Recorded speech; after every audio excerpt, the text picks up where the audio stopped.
Let the T-Mobile Binge begin. Google Maps goes offline. And how private is your face? Tech News Tonight is next. This is Twit.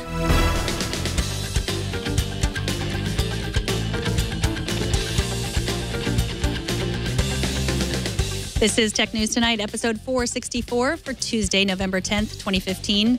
This episode is brought to you by Blue Apron. Blue Apron will send you all of the ingredients to cook fresh, delicious meals with simple step-by-step instructions right to your door. See what's on the menu this week and get your first 2 meals free by going to blueapron.com/twit. That's blueapron.com/twit. Welcome, I am Megan Morrone. Let's get to the tech news. At T-Mobile's Uncarrier X event today, CEO John Legere unveiled Binge On, a service that lets you stream content from 24 different services without using up your mobile data. The Binge On program includes Netflix, Hulu, HBO Go, HBO Now, ESPN, Sling TV, Crackle, Fox Sports, NBC Sports, MLB, Showtime, Univision, and more. YouTube and its new subscription service, YouTube Red, are both notably missing from the list. The Binge On deal looks and sounds a lot like T-Mobile's Music Freedom promo that gives subscribers unlimited high-speed streaming as long as you use Spotify, Google Play Music, or one of T-Mobile's partners. It also sounds a lot like a violation of net neutrality. Allowing select services to stream without data caps is what's called a zero rating. Also, before you sign up, you're going to want to read the fine print. T-Mobile limits streaming to DVD quality, also known as 480p standard definition. Opt out of Binge On and you can stream at higher quality, and it will count against your data caps. Now you can let yourself become even more dependent on Google Maps and lose your sense of direction completely. Today, Google announced offline navigation and search in Google Maps.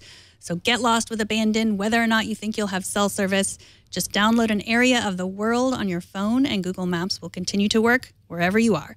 Offline features now include turn-by-turn directions, the ability to search for specific destinations and see contact information and ratings. It's important to note that Google is not the first map app to offer offline maps, but they are the biggest. The feature is rolling out on Android first and will come to iOS soon. Be careful when you're trying to snoop on people snooping on you on Instagram. Mac Rumors says an app called Insta Agent promises to tell you who's visited your Instagram account. It will also steal your password and send you spam. The app also posts images to your account without your permission. An iOS developer at Peppersoft says the malware sends your passwords in clear text to a remote server. The malicious app is available in the iOS App Store for now and has been downloaded 500,000 times. So delete it if you have it, change your password. And if you have kids on Instagram, you might want to make sure they're not using Insta Agent either. If you really want to know who's looking at your Instagram profile, you can always make your account private and then approve your followers manually. But where's the fun in that? Coming up, we'll talk to Jeff John Roberts of Fortune about who is scanning our face and why. But first, this episode is brought to you by Blue Apron. You need to know how to cook.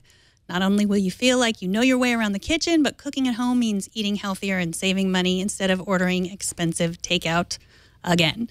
But where do you start? Blue Apron has you covered. For less than $10 per meal, Blue Apron delivers all the fresh ingredients you need to create home-cooked meals. Just follow the easy step-by-step instructions. Each meal can be prepared in 40 minutes or less. No overwhelming trips to the grocery store and no more sad takeout. No matter your dietary preferences, Blue Apron makes it a breeze to discover and prepare dishes like seared chicken and roasted sweet potato with chestnut and Brussels sprout pan sauce, or mushroom brown butter cavatelli with lacinato kale and soft-boiled eggs right in your own kitchen. Cook with ingredients that you've never used before, such as watermelon radishes, farro, and purple potatoes. Recipes are between 500 and 700 calories per portion. Delicious and good for you. Right now, you can get your first 2 meals free by going to blueapron.com/twit. Check out this week's menu and get your first 2 meals free by going to blueapron.com/twit. And we thank Blue Apron for their support of Tech News Tonight. Who owns your face? If you use Google Photos or Facebook's Photo Magic or Facebook Moments, you know just how advanced facial recognition technology has become. Law enforcement officials and some retail giants have been using facial recognition to catch criminals for a while, but it's still unclear who's using it, how they're using it, and whether it's legal. Joining us to talk about our face print is Jeff John Roberts, law and policy reporter at Fortune. Welcome to the show, Jeff. Hi, Megan. Good to be here. So Walmart recently said that they were testing software that would scan customers' faces and use it to catch shoplifters. What can you tell us about how this software works? Well, it's kind of like what it sounds like. Everyone walking into the store, your face is sort of as distinct as your fingerprint, but it's obviously a lot more public. The kind of, curves of your cheekbones and, the shape of your eyes creates a distinct face print, like a fingerprint. And so when you come into the store, Walmart will scan it and compare it against the database they have of kind of known shoplifters or bad guys. And if you're a match, the store security guy will get pinged on his iPhone to go check you out. So do you have any idea what they're doing with these images? Are they storing them somewhere? Well, Walmart says they've abandoned the project, but the problem is right now we just don't really know. People are like, oh no, we're not collecting the images and we're only keeping like the match of known bad guys. But realistically, who knows? Because there's sort of an absence of any law to stop anyone from doing this. If I want to set up a camera somewhere and collect pictures of faces, there's nothing to stop me, really. So the technology is called Face First. Do we know who else is using it besides Walmart? Well, retailers hate discussing this because they don't want to, be on a show like this and have everyone hear about it. But the CEO of Face First said there's several drug chains, several Fortune 500 retailers, but I can't say for sure. I asked Home Depot, they denied it. They said they don't. Target wouldn't confirm or deny. Just any like large retail chain, I think, might be doing it or thinking about it. So Walmart was testing it. They admitted to testing it, but then they decided that it wasn't a good return on investment. They weren't catching enough shoplifters to justify the technology, so they're not using it anymore, right? That makes sense to me, yeah, because Walmart's all about the cost. And I mean, I think the companies making the software, of course, trying to make money off it. And, there's something like costs $15 an hour. I can't remember what they're charging, but I got the impression Walmart said it wasn't worth the money. So they've deep-sixed it. And I've heard other people saying it doesn't work quite as well as Face First claims it does. So, but, who knows what's going on. So with Face First, they're just scanning any retail organization or anyone who's using it. They don't have to notify the people that come into the store. Is that correct? That they're being scanned?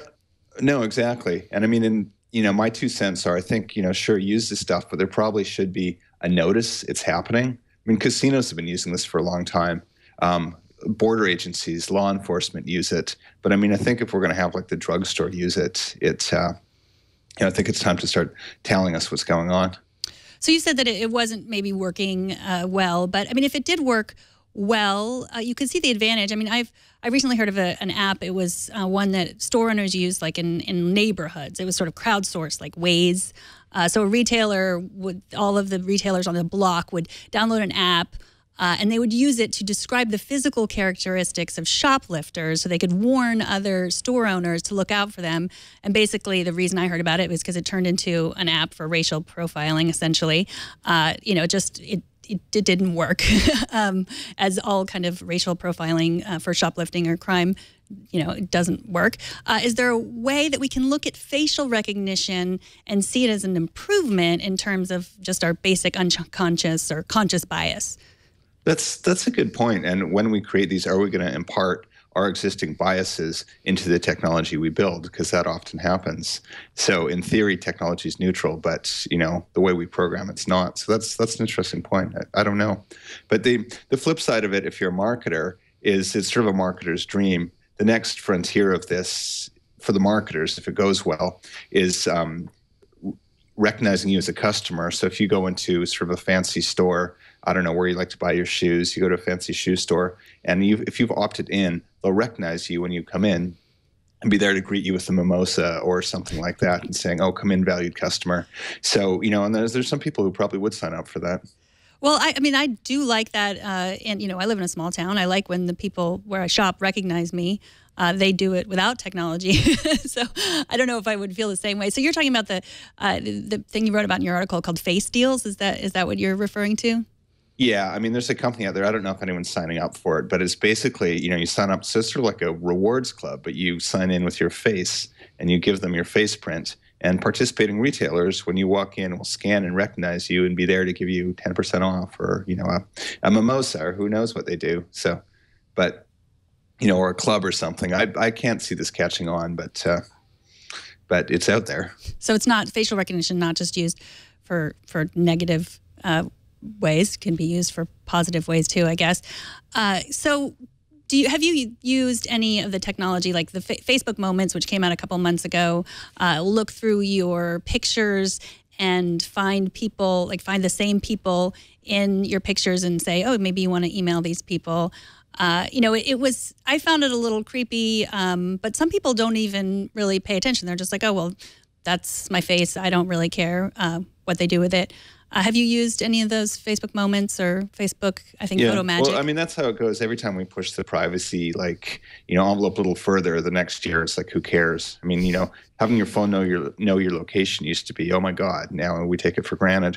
I haven't tried Moments yet, because what I don't like about it is it'll identify people, even if you're not Facebook friends with them, and will tag them, and those can be published in open open web Facebook pages. So I'm not sure about that. I have used Google Photos, which I think is excellent. And that, again, you weigh I don't like the privacy implications, but oh my, it's convenient. So, it's with all these things, it's a slippery slope. And, I think we'll just keep sliding down it because it's so easy and so fun. It is. I mean, that's the thing about Google Photos. You look and you're like, oh, I'll find all the pictures of my dog, or, I have identical twin boys. And it is amazing how, you see the picture, you can click on it, and it finds mostly the right one. Not always, but it does sometimes a better job than people that they know in real life. So you're saying Facebook can tell your twins apart? Google Photos. I don't have as many pictures on Facebook of my kids, but Google Photos in my own library, they can tell them apart, even from when they're babies. I mean, that's one of the things about Google Photos is that, it can find, I also have a 12-year-old, and it finds baby pictures of her, can recognize those as the same. So, I mean, when we're talking about these kinds of privacy arguments and, keeping a scan of our face, it's kind of, we can make the same argument as we can make discussing really any privacy issue. Why should I be worried about this if I don't plan on doing anything wrong? What do you say to that? I think your face is a bit different because biometrics are so intrusive, and it's a slippery slope. I mean, the technology right now is such that you've got a camera in your pocket on your phone, and if you have a Facebook database, why don't we go down to the local gay bar or mosque or, communist political meeting, and we could simply scan up everyone who's there, and then, ask Facebook to tag them for us. And, that's where I think, people have private lives. I think even the Supreme Court's talked about like the, shady motel or the gay bar, or there's just places people go where they don't want other people know they're there. And I think so that's a concern. And then, of course, where it gets really interesting is what if you start selling this stuff to Vladimir Putin or to, Syria? And this is sort of for an oppressive regime, this thing is a dream come true. Just mount cameras everywhere and track down any political enemies instantly. We're not there in North America, of course, but, if things turn ugly, can you imagine having this stuff deployed against you? Right. I mean, if there are enough of us saying, well, I'm not doing anything wrong, I go to all the places I'm supposed to go, we all need to sort of band together, I guess, and say, our privacy is our privacy. It's important. Don't scan my face unless I say that it's okay. Well, how about blackmail? I mean, maybe you were hanging out with, not you, but, someone was hanging out with a former partner or a former lover, even if it was innocent. I don't know why I keep going to the gay bar example, but that could be one where someone's on the down low and are there, and the opportunities of things that are not necessarily illegal, but could compromise them in a social situation. And that's something that could be sort of, fertile ground for, extortionists, blackmailers, who knows what. Exactly. But I mean, I think you're really right when you say, we get alarmed at first and a year later, we're like that frog in the pot that, just sits there and it's slowly boiling and we're not noticing. Pretty much. Well, I hate to end on that bad note. Well, let's check back in a year. We'll see if we're still here. Okay. Well, thank you for covering this because that maybe we will notice that the water is boiling all around us. Jeff John Roberts, law and policy reporter from Fortune at Jeff John Roberts on Twitter. Thanks so much for coming. Thanks, Megan. Have a good night. Take care. And finally, from the creators of Monument Valley comes a new VR adventure game called Land's End. It's available in the Oculus Store to play on Samsung's new Gear VR. You can pre-order the Consumer Gear VR headset right now, today, for $99.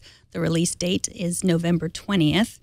Here's a little bit of the game preview. It looks pretty nice. If you are a fan of Monument Valley puzzle games or VR, you might want to check this out. And that is it for this edition of Tech News Tonight. We're on Facebook, facebook.com/technewstonight with the number 2, where you can see my face, where I'm sure it's been scanned many times. You can watch full videos of the show and comment on the stories. And today we received this comment from George Wood in Stockholm, Sweden, in response to last night's discussion with Mark Millian about the Breakthrough Prize ceremony to award scientists and mathematicians. George wrote, "So Zuck, and apparently you folks, have never heard of the Nobel Prizes. You might have mentioned them and then explained why the new awards aren't just Me Too, but presumably complement the older prizes. I enjoyed the program. This just irked me, probably because I covered the Nobels for 40 years for Radio Sweden and CBS Radio News."